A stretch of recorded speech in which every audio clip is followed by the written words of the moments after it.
pagi teman-teman semanggi. Di hari ini kita akan melanjutkan bedah buku, masih di buku yang sama. Buku ini mengenai rantai pasok. Nah, pembahasan sebelumnya kan kita masih masuk di bab 2 mengenai strategi produksi. Nah, di pertemuan sebelumnya kan kita membahas mengenai strategi, karakternya itu apa aja. Ada NTS, MTO atau ETO. Nah, di pertemuan hari ini saya Aliana dengan saya Tiara akan membahas di bab selanjutnya masih mengenai karakter, karena di pertemuan sebelumnya karakter itu masih belum terbahas secara keseluruhan, karena di dalam 4 karakter itu ada perbedaan-perbedaan gitu di antara strategi-strategi tersebut. Nah, di sini mungkin bisa Tiara dimulai.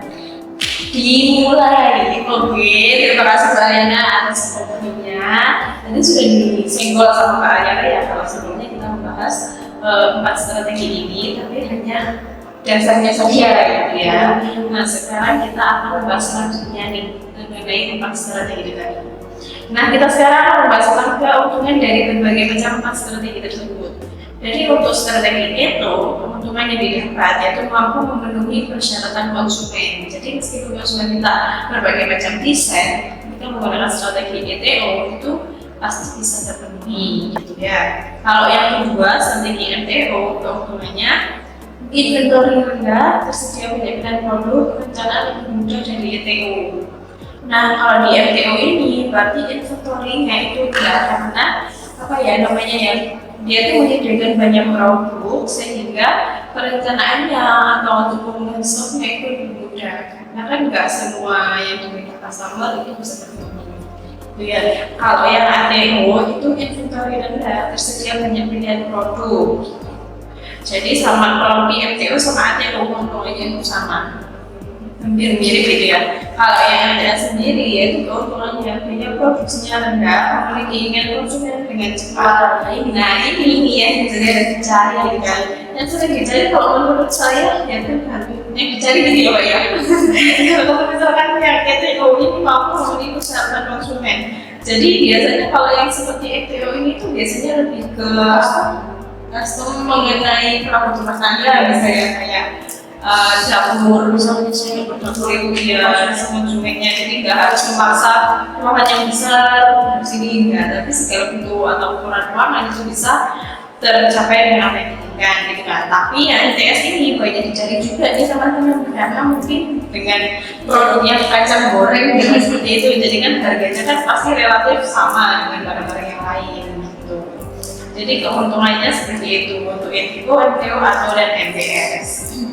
Next nih, order konsumen dipenuhi dari ETO, dipenuhi bahan mentah pada pemasok. Jadi semua bahan itu dipenuhi oleh pemasok atau produsen gitu ya.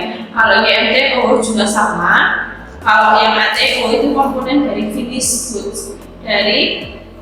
Jadi kalau ATO ini dipenuhinya oleh komponen dari finished goods. Jadi barang sudah jadi gitu kan. Yang terakhir dari inventory finish goods, dari gudangnya juga barang yang sudah jadi. Jadi yang polos sepenuhnya dari pemasok yaitu yang ETO sama MTO. Kalau yang ATO sama MTS ini namanya sudah barang setengah jadi gitu. Kalau yang ATO, tapi kalau yang MTS sudah semua terpenuhi sehingga bisa dibilang barang jadi gitu. Yang terakhir yaitu order winner. Order winner ini kalau strategi ETO, desain dan kualitas itu pasti akan terpenuhi. ETO dan MTO itu sama order winnernya, yaitu desain dan kualitasnya. Yang kedua atau ATO dan MTS itu beda. Kalau ATO order winnernya yaitu cepat, itu fleksibel. Jadi bisa dibilang kalau ATO itu terakhirnya itu cepat, sesuai dengan yang diminta. Kalau yang MTS is auto, karena memang produk pasaran, jadi mau kan kita juga mengikuti pasaran juga ya. Ini dari Pak ini bisa disimpulkan atau ditambahkan dan dari yang tidak bagus. Jadi order winner ini kayak keunggulan dari masing-masing strategi tersebut ya.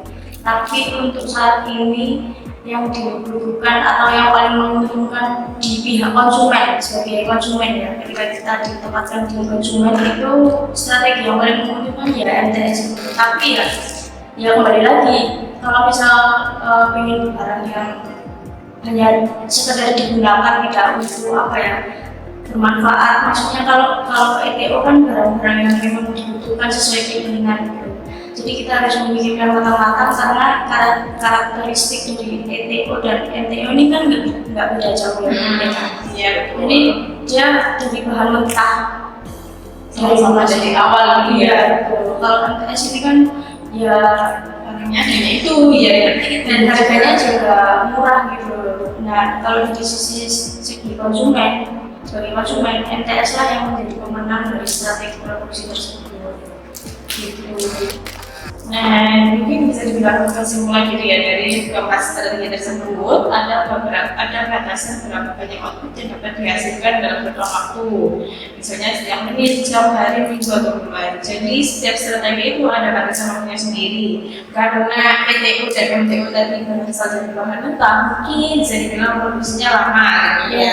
Karena dia harus mulai dari bahan mentah itu diolah menjadi sebahan setengah jadi baru bahan jadi, nah itu baru bisa dijual konsumen. Tapi kalau untuk bahannya untuk yang seperti ATO dan MTS itu bisa jadi lebih cepat pengirimannya untuk distribusinya daripada produksi yang ETO dan MTO. Berarti kalau secara garis besar itu yang bisa ambil ya untuk strategi yang ETO dan MTO itu cocoknya mungkin di perusahaan manufaktur ya. Betul. Dia kan mengolah bahan itu dari awal dari mentah hingga menjadi sebuah barang yang diminta gitu kan dengan dalam pelaksanaan. Jadi mau nggak mau ya mengikuti untuk timingnya gitu kan. Kalau emang misalnya kita bekerja cepat, ya pasti barang yang dicari itu juga barang yang mudah didapat ya. Karena memang kita bekerja cepat, jadi konsumsinya kan pasti cepat juga. Berdasarkan permintaan itu pasti semuanya berbeda.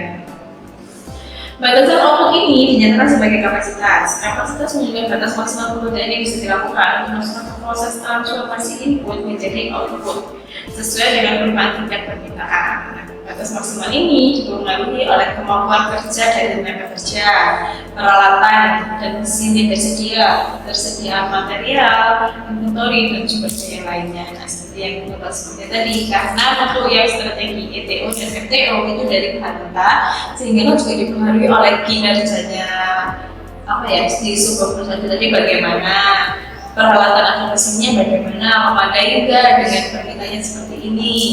Inventory atau bidangnya bagaimana, ada nggak space untuk menyimpan ini dan lain sebagainya. Nah, itu juga mempengaruhi dari keempat strategi itu. Jadi teman-teman bisa menyimpulkan sendiri mana yang memang lagi diaplikasikan oleh sebuah perusahaan teman-teman, nanti bisa dibaca di buku lagi banyak sekali ini yang akan kita bahas di sini.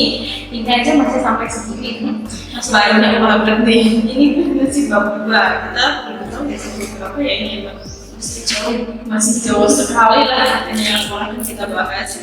Nah, kita bahas sedikit demi sedikit asalkan semuanya sama-sama mengerti. Itu setuju. Ada yang disampaikan lagi Mbak Yana? Mungkin sudah cukup mengenai di poin bab 2 ini mengenai strategi produksi ya. Sudah membahas mengenai 4 strategi. Nah, mungkin untuk pertemuan selanjutnya kita sudah membahas di next slide namanya. Dan pastinya akan seru juga masih mengenai manajemen data pasien. Nah, untuk buku ini bisa diakhiri. Terima kasih untuk teman-teman semuanya yang sudah menonton. Bye bye, sampai jumpa di next.